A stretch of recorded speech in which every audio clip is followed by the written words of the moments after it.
This YouTube channel is about homicide and hookah with a little bit of horror. It's where I smoke my hookah and I tell you about some homicide, or I'm gonna tell you about something that's horrifying. So let's get into it.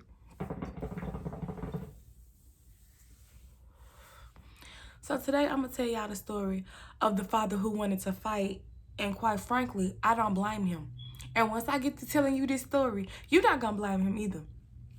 So this story all starts out with a man by the name of Michael Madison, and he was born on October the 15th of 1977. It's not really tell who his father was, but his mama kind of was a little in and out their life. Like, she really didn't take care of them like, as a normal mother should and would. And it's said, Michael claims that the mama was bringing like 13 to 15 men just, in and out the house. So the mama ended up losing custody of Michael. I'm not so sure about the other kids, but the story is about Michael, so I'm going to keep telling you about Michael. So Michael ended up moving to Pennsylvania with his uncle at the age of 15. Now, it's been said that the uncle encouraged him and his brother to watch porn and do drugs. Ain't nothing wrong with doing drugs. Ain't nothing wrong with watching porn. But if you are a adult figure in somebody's life, I wouldn't encourage them to do that at the age of 15. Hell, I wouldn't encourage nobody to do it. At me being grown, I'm not going to encourage another grown person to do anything. But encouraging a child to watch porn and do drugs, sir, where was your mind?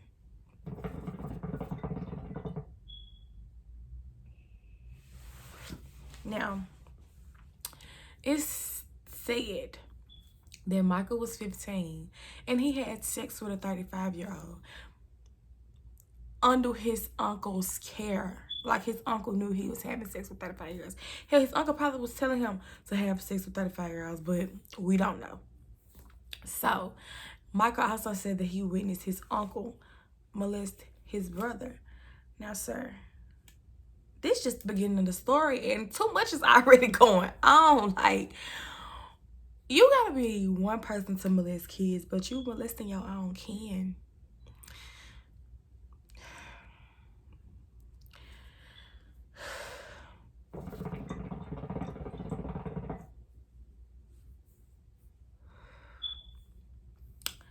So, it's stated that Michael and his brother ended up going back with his mother. And they was just with the mom, like, here and there, in and out. And it said that the mama would, like, bathe Michael in boiling hot water, would barely feed him, wouldn't help him do his homework, would choke him till he lost conscious, would encourage the men that she was bringing in and out the house to beat Michael up too. And it's just like, ma'am, this your son. This your son. So it said that Michael had to go to the hospital because he had just serious head trauma and stuff like that. So a couple of years go by, and it's now 2001. Michael is 24, but he's a convicted drug dealer. One day he decides he wants to go try and rape a woman, but the police caught him. And I mean, finally, the police is around when they need to be around. You ever just be out and about and people do silly stuff and you just like, where the police at when you need them?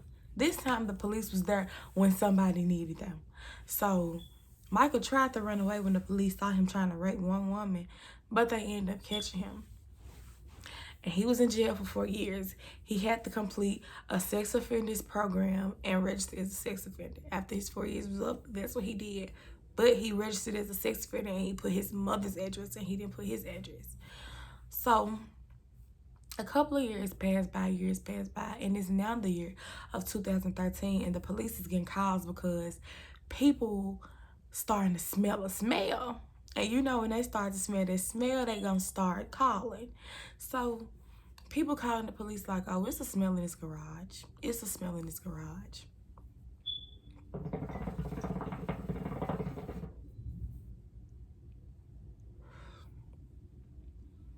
So people start calling the police, telling them it's a smell in this garage. The police come out to see, like, okay, let me see what they're talking about. They then find a body of Sherelle Terry. Sherelle Terry was 18 years old, and she was last seen leaving the school because she had like a little summer job. Now, it's stated that her and Michael were texting like a couple of weeks or so before she went missing.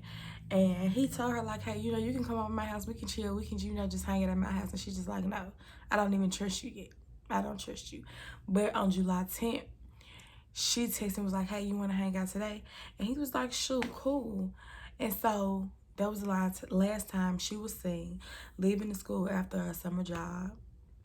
And that was the last time anybody ever heard from her. They then find another body by the name of Shatisha Shealy. I'm sorry. Shatisha Shealy. And it was stated that she hadn't talked to her family since 2012. But her mama then found the police report when Shatisha did not make her brother's funeral. So now it's like, oh, she didn't make her brother's funeral. Something going on. She missing. Like, where is she? So that's when they decide to file that police report. So, okay, it's an abandoned house around. The police then finds another body by the name of Angela Deskin. And so at this point, it's just like, okay, yeah, Michael, you're arrested. And in July 2013, on the 19th day, he is arrested. And he tries to have a 2-hour standoff with the police. Sir, just get in the back of this car. Like, what we having a standoff for? Just come on.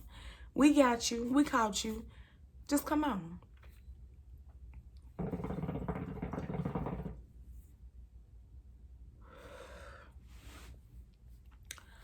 So, Michael is arrested. Y'all want to know what his bail was? Do y'all want to know what Michael's bail was? Michael's bail was set at $6 million. You're not getting out. Like, no, sir. Really, he don't need a bail because they just found 3 bodies. But he was arrested and his bail was set at $6 million.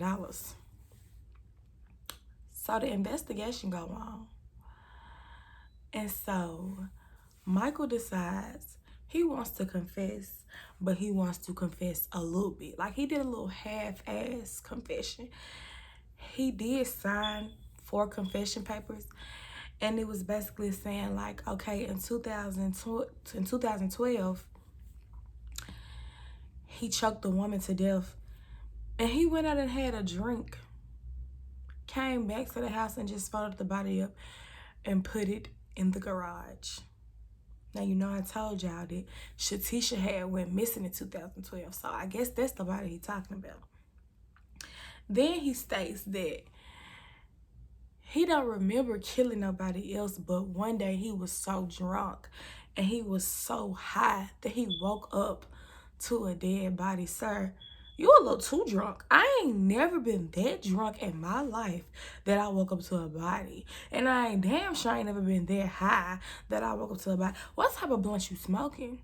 That's the type of weed I don't want. If you so high that you waking up to bodies, baby, you can keep your Zaza. Keep your Zaza pet, because I don't want it. Like, your weed comes too much if I'm waking up to bodies being in my fucking house.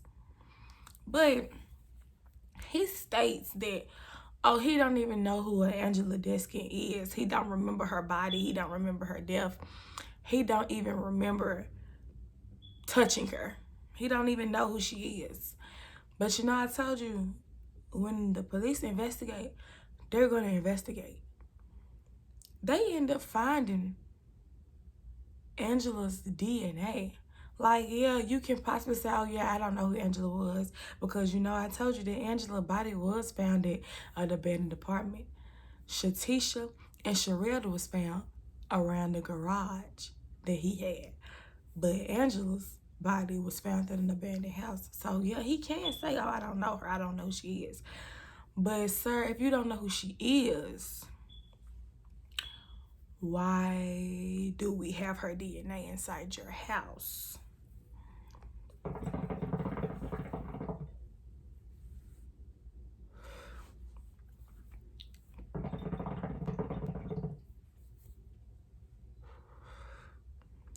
So, it's trial time, y'all. And the defense tries to, they try to like focus on his childhood, because you know I told you that the mother just really wasn't in his life, and she brought men around, and the men would beat up on him too. Oh, this happened when he was at his uncle's house. His uncle encouraged him to do this. He witnessed his uncle molesting his brother. Okay, I'm not trying to be trifling, not trying to sound mean, but yeah, you did have a traumatizing childhood, sir, but that don't give you the right, that's not giving you no excuse as to why you did what you did. And if you didn't caught, you would have continued to do what you was doing. So that was the defense. The defense tried to focus on his childhood and his upbringing, but the prosecution said no. Yeah, he might have antisocial disorders, okay? But the fact that y'all trying to play it off like something that happened to him while he was 15 is the reason why he out here killing women in 2013. We're not buying it, and neither did the jury. They charged him 3 counts of aggravated murder, 1 count of rape, and 3 counts of abuse to a corpse.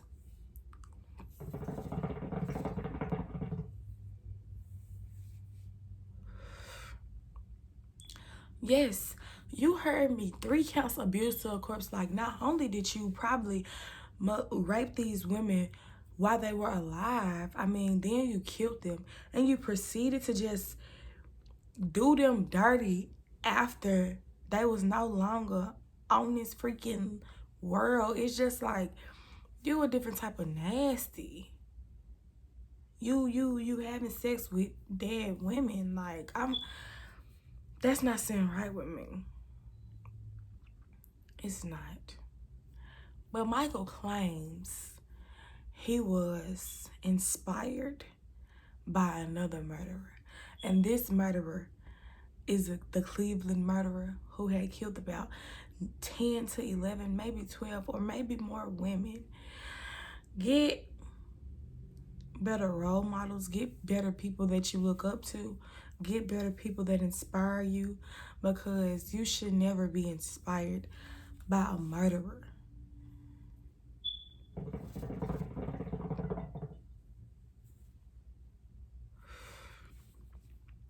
But the jury charged Michael and they sentenced him to death.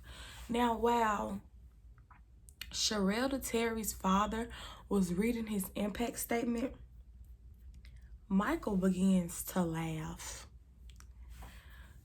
Michael begins to laugh, and when I say that daddy looked at Michael, Sherelle's daddy looked at Michael and jumped over the table. Y'all know the table, like where the person sits in the handcuffs. Sherelle's daddy jumps over this table, y'all, and wanted to get his hands on that man. And I told you, quite frankly, I do not blame him. I don't blame him. I feel like this is just me talking my opinion. But I feel like killers, rapists, people that do like really harsh crimes, okay, like let's just say for a murderer, they murder people, and okay, yeah, they go to jail, yeah, they get the death sentence, yeah, they be in jail for life, but that's not enough. I feel like that's not fair. Like, you just ripped a family member from their family, and how do they supposed to live their life? I mean, jumping over the table to fight him will probably just be temporary happiness, because at the end of the day, he's still not gonna get his daughter back. But in a way, I feel like people should be allowed to get their lick back. I feel like, in a way, people should be allowed. Like, sir, you just freaking murdered this man's daughter. She was 18. I mean, it don't matter if she was 88. It's still his daughter. But you just lured this young girl into your house and killed her. The least that can happen to you is her father beating your ass. And I don't blame him for that. I feel like that should be his right. But he was not able to touch him. And that's the part that made me mad. He was not able to touch him, y'all. He jumped over that table. And I wish I could put a clip in her. I wish I knew how to do that. But if y'all just look up Sherelle the Terry father fights Michael Madison, y'all gonna see the video. And y'all gonna be at the edge of y'all seat, because that's how I was. And I'm just like, man, I wish he could touch that man. Hell, I wish I could touch the man. Like, it's just certain stuff you shouldn't do.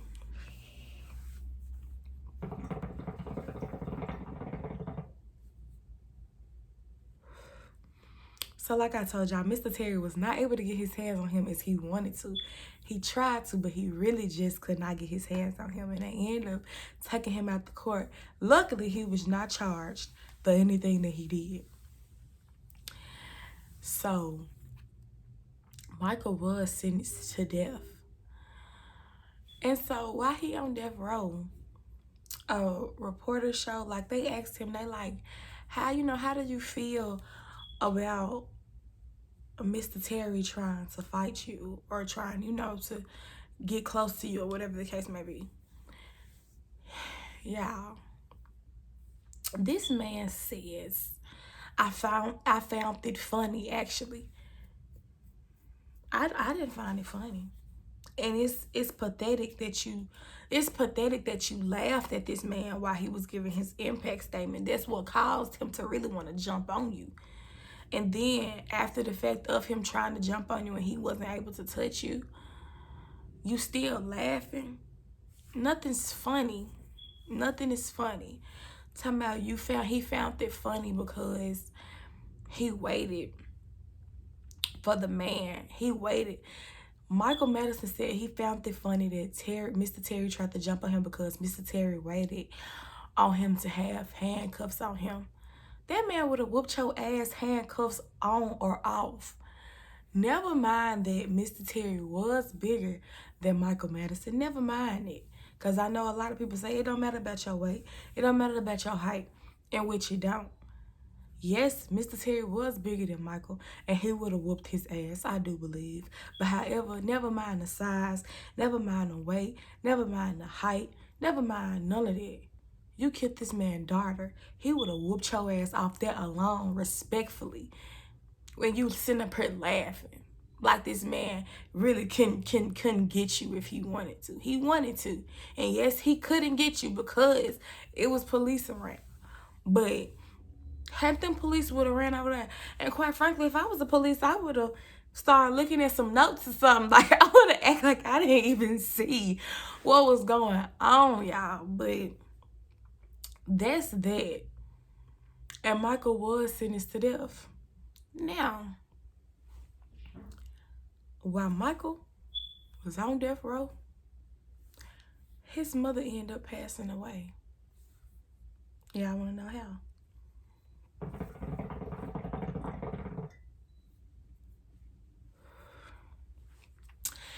His mother ends up passing away because a man breaks into her house. It was her, I think 2 of her grandkids, or 3 of her grandkids. It was 3 kids in the house. It was her and 3 kids in the house. Now, the kids had just injuries, but she was stabbed to death. And the man who broke into her house was her grandson. Like, at this point, what is going on with y'all family? The mother wasn't right from the jump. The uncle ain't right. Michael ain't right. Now you got Michael's mother getting murdered by her own grandson. Like, yeah, this family got a little bit too much going on.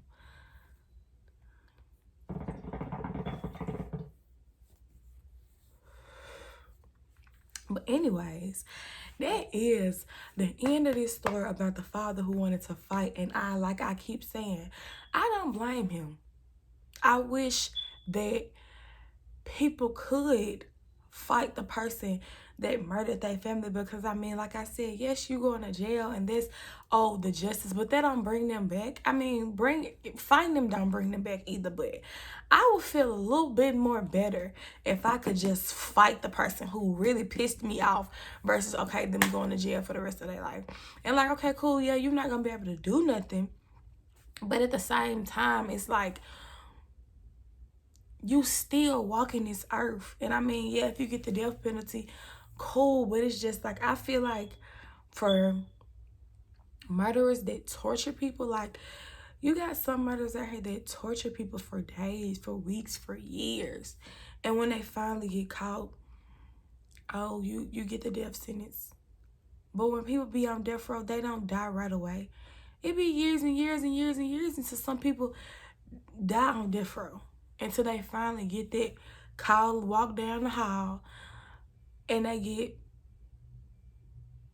be able to meet their freaking maker. So it's just like, I feel like, to me, that's not justice. I feel like to the ones that torture people, hell, they should get tortured in jail. And honestly, I feel like, let's say if you had people down in the underground bunker or whatever, and you torturing them, holding their head underwater till they pass out, then you bring them up right up so they can get a little bit of air. And you just do that because you get a thrill out of it. People do that because they get a thrill out of it. And then you finally get caught and you just go to jail for 250 years. Like, that be some people's sentences, oh, they go to jail for 250 years. Nobody's living a life for 250 years. I feel like just how the way you was holding these people down underwater till they damn near passed out, I feel like you should get the same treatment. I feel like it's only right. I don't feel like, oh, but that's just my opinion. But the video is not about my opinion. The next video, however, we will be talking about opinions because I got a good video. And I want to know how y'all feel about this situation. I want to know how y'all feel about every situation, honestly, that I drop. But anyways, enough of me talking, y'all. So yes, there is the father who wanted to fight because the man who was at the trial, the man who committed the murder, decides he wants to laugh, while a grieving father, a father that's hurt because he lost his freaking daughter due to a man killing him, he decides he wants to laugh while he's reading his impact statement. And it's the last time I'm going to say it. I don't blame him. Fight him. I don't blame him. Fight him. But anyways, y'all, this is the end of the story. Please like, comment, share, subscribe to my channel. Leave some comments. Let me know. Leave me some comments. Please like the video. And also, I really don't know what days I am going to be dropping it. I do know that I really want to try to drop at least twice a week. I'm really not sure what days it's going to be. But you know, if you subscribe and you turn on that bell, as soon as I drop, you going to have it. So just like I said, like, comment, share, and subscribe. And then I'll be back. Thank y'all.